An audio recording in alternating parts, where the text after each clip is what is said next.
What I see is there is no information. There is just emotional manipulation of your audience as a journalist. It's not just our job. It's our responsibility. It's not the opportunity that came. We created that opportunity. We created it because we saw that it was needed.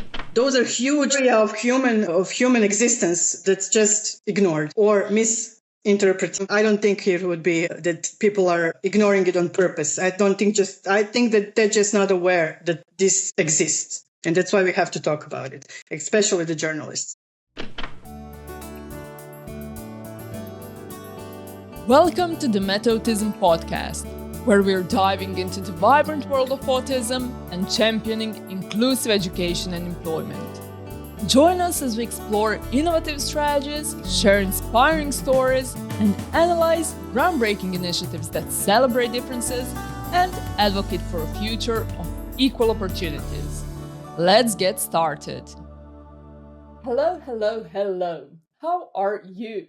Welcome to another episode of Metautism podcast. I'm your host, Klara, and today I'm speaking with Magdalena Rendulić. Magdalena has a huge experience in media. Over 10 years, she worked in biggest Croatian national media. She also co-founded the ASK Association, that's Association from Zagreb for autism and other neurodivergencies, self-advocacy and culture of diversity. So she has quite a few experiences that could help us understand what is the role of media when we're speaking about neurodivergent people, when we are speaking about people on the autism spectrum and so on. And I know we will have a wonderful conversation. So Magdalena, thank you for joining us and welcome to the show. Thank you for having me. Hi to everyone who's listening. As I said, you have vast experience in media, in social projects and so on. And what would you highlight about yourself? How did you start or choose your career? Yes, I've been working in leading Croatian media for over 10 years, and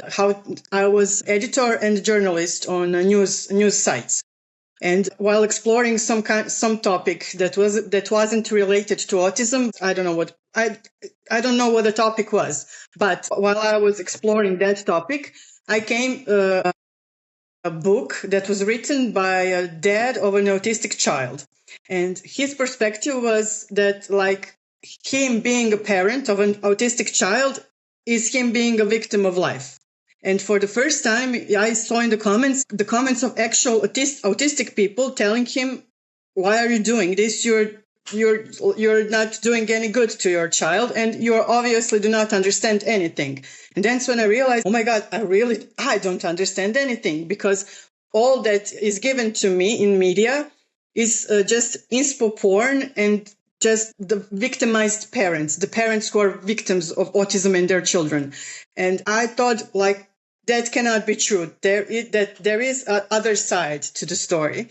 And that's when I decided to contact the actual autistic people and ask them, like, how do you live? Do you consider yourself disabled? And all the other stuff that's actually really harmful, because none of the narrative in public about autism, it has been changing in last couple of years, but for a couple of decades it was only viewed through what's lacking. But that's not lacking. That's just your perspective of something that is lacking maybe to you, but you didn't like. We need to have a holistic perspective, and that's why I'm a big holistic person. Like, yes, so I'm an advocate for holistic approach to any topic and any area of life, and that's why I decided to get engaged in that. And that's when I wrote actually the first series of articles in Croatian that were from different perspective, where there wasn't inspo porn, there wasn't look at me being all poorly in this world and society. And I was asking people, what is your perspective of life? How do you live? How is your life? And then the whole bag of worms got open with that. Absolutely. And I mean, I know you've done so many things in regards to autism and media and through Ask Association, but you also organized the Autism and Mental Health Conference. Important topic actually in our society that is severely underrepresented. So how did you come up with the idea for that conference? What were the goals? What were the results? In the Ask Association, there were 6 of us original founders.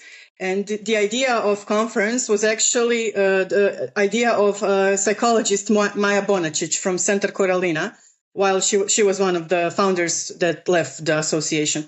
And building upon her idea, because she's an expert. She's actually the first one in Croatia that I've come when I was researching the topic that was willing to work with adults, because nobody's even the situation with the knowledge about autism is so scarce that nobody's actually brave enough to go and work with adults, because everything is the whole perspective of autism is like it's a childhood problem, but it's not. It's a condition that lasts a lifetime. It's not a condition. It's just it's a different wiring of brain and nervous system. So when she said that we needed a conference, we said, sure, that's the top idea. Let's do it. And just like being as we were, we just started to organize that. We didn't have we had idea what we wanted, but we didn't come from the experience of event planning. So that was a challenge for us. But it was amazing experience, because almost everyone we contacted really wanted to be part of that, and they told us that this is something that is really needed in our society, and that is great that we are doing that. Everyone we asked to participate, they gladly went and they came as guests. And actually, the event was sold out. Like the first conference was sold out, the second conference was also sold out, and we even had experts from outside of Croatia, experts like Rafael Bene from Switzerland. He was also this year on the conference that was raised to the city level. Ask continued to do, when we left, the Ask continued to do the conference. And I saw that this year it was that the city was organizer, the sponsor of the event. And Rafael Bene also came. And a lot of experts participated and said, yes, this is what we need. So I think you can start small with just like an article or two. But if you connect with the right people who also see the problem and want to make the change, then it spirals into something bigger. You basically started a movement with your conference, and by not quitting, let's say that way, you expanded the network and raised more awareness probably than if you just continued your daily tasks, so let's say that way, which often smaller associations or associations that are not in the capital city, like Zagreb is in Croatia, maybe don't have often the opportunity to do so. So it's really nice that you took that initiative a few years ago and that it continued to work even after your engagement there. Yes, but I would like to say something about that. It's not the opportunity that came. We created that opportunity. I think that the right kind of people met together, because all of us have this mindset of taking action, where you see that action needs to be taken. So there was no opportunity. We created it because we saw that it was needed. So there are associations in smaller parts, like in smaller parts of Croatia. And they're expecting for someone else to come and do their work. No, you're already there. You know what needs to be done. You know the people that you need to contact or influence, and you live there. I cannot help you. I do not know any of those people or your local community. Like I'm from Zagreb. I have my area of influence, let's say so. I see your point and I agree, but I'm thinking more like someone from, let's say, a small city of Ogulin and so on. Maybe there are some logistical issues to create the conference of that scale and so on. That's why I thought Zagreb is much more approachable in that way. Yeah, but we started with a lot smaller events. Like first thing that we actually, what I said before, that we had no event planning experience, that's not completely true. We had no event planning experience on that scale. We were planning events on much smaller scales. Like we had for the 2nd of April is an International Autism Awareness Day or whatever. So our first event was linked to that. We had activities for children, coffee with experts for adults. There were a lot of small events that we did. Then there was like autistic picnic for Autism Pride Day, which is in June. So all of this smaller stuff led us just to the bigger event that just needed to happen, because we started as an association that is like a bridge for the community, because we were seeing the rapid growth of the community because of the better. People were getting diagnosed easier because of Maya and others like her that were able to give this service. Like Maya and other experts who were able to give this service to adults, and more adults realized that they're not just anxious, just depressed, just, bipolar or whatever the diagnosis they were given before they realized they were actually on the spectrum. That's when the community started to build, when people started coming together and the community was formed, and the community is still here. I mean, through those events I mentioned as Ask, through Facebook groups, through other stuff. And I'm really proud when I see how much it has grown in the past 4 or 5 years since we've been active. Absolutely. That is actually an amazing progress, and I don't know who wouldn't be proud of that. However, now let's get to that media side of your lives.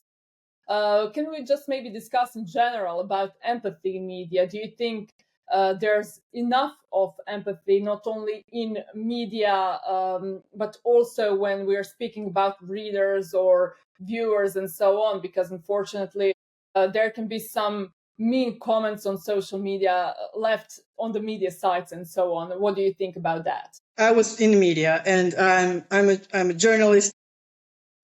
I don't want to be rough on my colleagues, but I do not see the empathy in media. I see performative, and everything is performative today. So there is performative empathy that's like it's just pulling on the heartstrings of people. What I see is there is no information. There is just emotional manipulation of your audience, or without regard of the people that you are talking about, that your topic is about. As a journalist, it's not just our job, it's our responsibility. That's how I see this job. That's why I left, because we have the responsibility to inform firstly ourselves, then the public. And if you skip that part of informing yourself, then anything you put out, what is that? What even is that? I don't know. But so the narrative is just emotions. Look at him. He's being so poorly, and his poor parents, and everything that's happening to him or her is just awful and public. And I don't know. Everything is just awful. That's not empathy. That's emotional manipulation. Empathy would be if you would inform yourself about not just the topic that you're writing, but about individual parts of the topic, the definitions, the people who are affected by it. How do they live? What do they do? What they think about that? What do they have to say about that? And it's really ironic, because one of the biggest stereotypes about autism is that autistic people do not have empathy, where the most people I know that are autistic are so empathetic that they literally feel others' pain. That's what it's called. That's affective empathy. And if you would inform yourself, you would know what that is. It's literally feeling others' emotions, and you cannot maybe express that. You are just overwhelmed by other people's emotions. And so it's really ironic to me that autism is viewed as like lacking of empathy, while media is lacking empathy. And the comments below, that's another level of people. Like, it's always been a problem on the internet where you can be anonymous, but people are not even anonymous anymore. They're just all the bile, all the frustration and all the pain that they carry inside, pour it out in the comments. And they're just sad. I don't read to that. I don't read that anymore. I don't have the like, why would I read that? You actually explained some of the things that I wanted to ask you, but I will ask my question and then maybe you can expand even more. I wanted to see what are some good or versus bad practices that we can see in media. You mentioned some of those bad, but how can they turn them into good besides educating themselves? Is it maybe the frequency of writing or reporting on neurodivergent topics or something like that? What's your recommendation?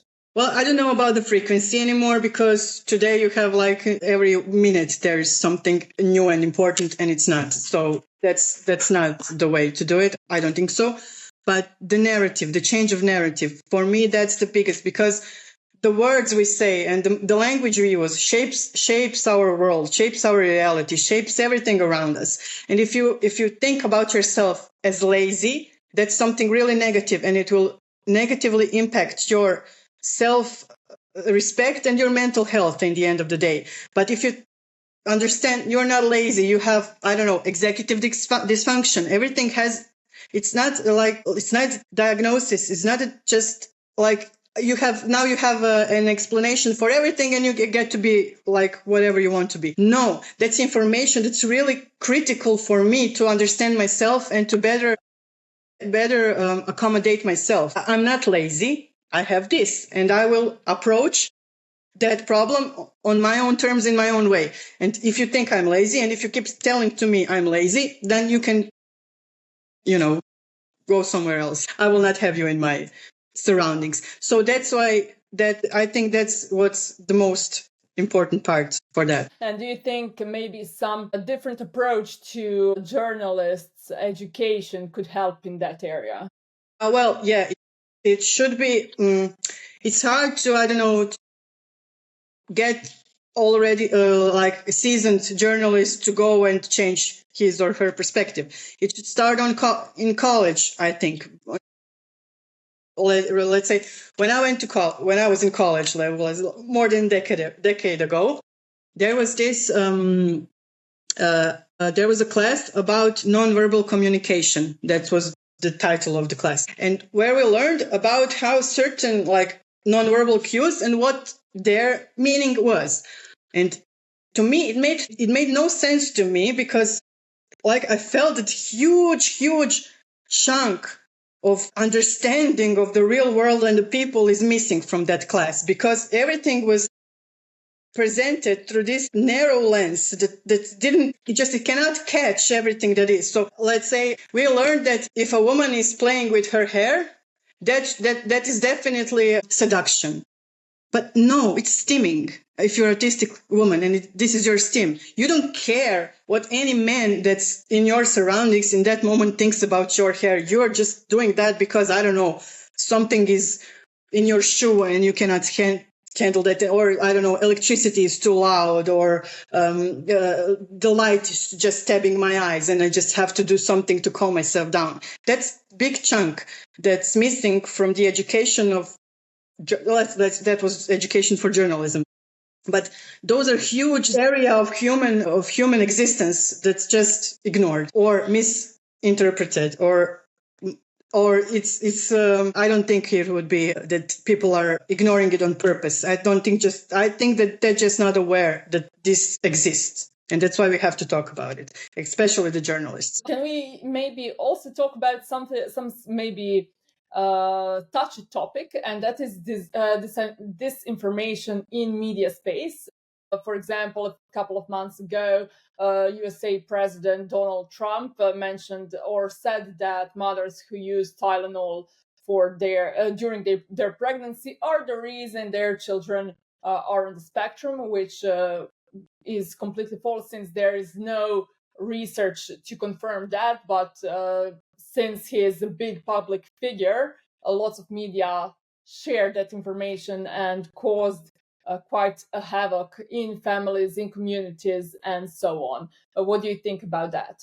On the one hand, it's bad because that was misinformation. That's a lie coming from the president of the United States. But on the other hand, that is information that came from the president of the United States, and that made autism the main thing like the main topic that day. And the articles I saw didn't just say, oh, Trump said that and period, that's no, because all of them explained to why is that not the case, and why it's dangerous to link autism to any kind of medication, like injections or whatever, because it really there might be people who will cling to Trump's words, but I believe that I feel like Trump is a bad guy, but everything he does has a positive impact, because it shows where stuff is not working, and people who are not willing to participate in the old systems anymore, the systems that were working that way,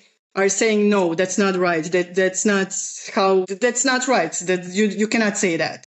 And actually, it was a running joke in autistic community for a couple of days. Like it gave us some kind of spark to okay, people are actually talking about it, but we know, like, you can take a paracetamol for your headache, you won't be autistic. It's not your medicine, it's your genes, probably. Great, I love your perspective on that. And now we are coming towards the end of our episode. So as the last question, I would like to hear your opinion or maybe recommendations for young journalists. We already mentioned the journalists that are currently in college. What do you think they should pay attention to if they want to work on topics related to autism, autistic people, or neurodivergence in general? So I think the best starting point would be reading the blog Atipicni and a podcast that is connected to the blog. And actually, the author is my friend and one of the original founders of Ask, Sunčica Lovrečić-Čekić. I think she was the first grown-up activist in Croatia. She started the blog years ago, before it was popular, and her writing is amazing, and she really explains all the topics related to autism, all the terms. Actually, the podcast that she has now was her book that she wrote for, like, it was like a lexicon of the topics that are related to autism that anyone should know who wishes to understand. She's autistic. She has children, so she's really truly living the inclusivity and life of a neurodiverse person. Take a couple of hours of your day, of your week, read her blog, listen to her podcast. You will be much more ready to tackle the topics of autism. You just need to invest 5 hours of your life, and you will be set to follow the topic and not to do harm while doing that. I believe that journalists should have in mind the people that they are talking about. Those, especially when those groups are the most vulnerable groups in our society. Not just autistics. Any people with any kind of diagnosis that the society is not familiar with, or anyone that lives outside of that typical setting. All of that people are vulnerable. We started with, LGBT community, people with physical differences, blind and deaf. You have to inform yourself before you go into such topics, because you can do more damage than what you think that you're doing good. Magdalena, thank you very much for sharing that. I think everything you said has very strong point, and not only journalists but also ourselves as readers or viewers should take that into consideration, and as part of our society in general. So, as I said, once again, thank you very much for joining me. Thank you for having me and for listening. And of course, thank you to the Erasmus Plus program of European Union for funding this project. All opinions are our own. And if you want to hear or watch more of episodes like this, please subscribe or follow on YouTube and Spotify. And until the next time, bye.